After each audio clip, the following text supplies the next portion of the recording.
The Cornered Narcissist. Ano nga ba ang tawag sa mga DDS na gaya ni na Tatay Digongyo, Sara Duterte siblings, Kiko Barzaga, Marcoleta, Cheese, Bato, Gloria, Maharlika, Sasot, Harry Roque, Bayadbay, Torreon, Topacio, Rodriguez, basta lahat ng DDS? Kahit sabihin pa ni Rowena Guanzon na hindi siya DDS, iisa lang ang tawag sa kanila kapag nasusukol sila ay mga cornered narcissist. Sa pananaw ko, kapag hindi nila nakukuha ang gusto nila o kapag nahaharap sa mga akusasyon, nagiging agresibo ang kilos nila na para bang utak kriminal. Patayin mo si BBM, si Lisa Araneta, at si Martin Romales. Akala ko pumapatay ng tao hanggang ngayon hindi pa sila nakapile ng kaso? Go ahead, make my day, Mr. Trillanes! Bihan mo!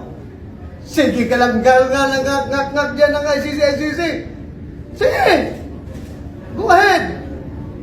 Kahit sumama ka pa, mag-serve ng warrant. Sumama ka, ikaw mismo magpusa sa akin. Nagkakatagpo-tagpo sila dahil, ayon sa political psychology, ito ang tinatawag na alliance of convenience. Nabubuo ito kapag pare-pareho sila ng interes, manatili sa posisyon, protektahan ang sarili, at ilihim ang kani-kanilang baho at mga isyu ng korupsyon.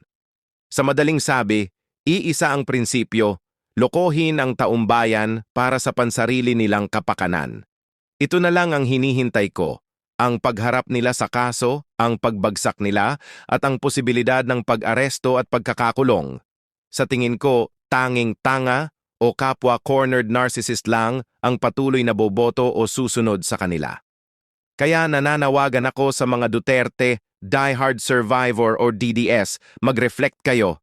Tingnan ninyo ang sarili ninyo sa salamin at tanungin, cornered narcissist din ba ako? Bakit ako bulag sa katotohanan? Bakit ko ginagawang bayani sina Sara Duterte o Tatay Digongyo?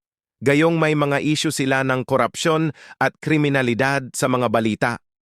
Ito na ba ang kulto ng narcissism, ang gawing normal ang pag-iisip na parang kriminal?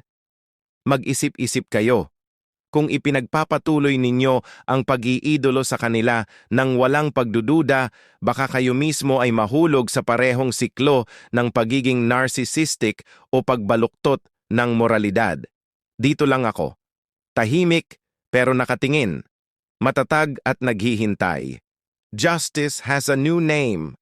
Where corruption cannot escape, corrupt collector. At dadagdag lang kayo sa mahabang listahan ko ng collection ng mga corrupt at kriminal. Kung gusto mo ng mga ganitong content, follow mo na ako and follow for more on part 4 to unlock more of my blessings.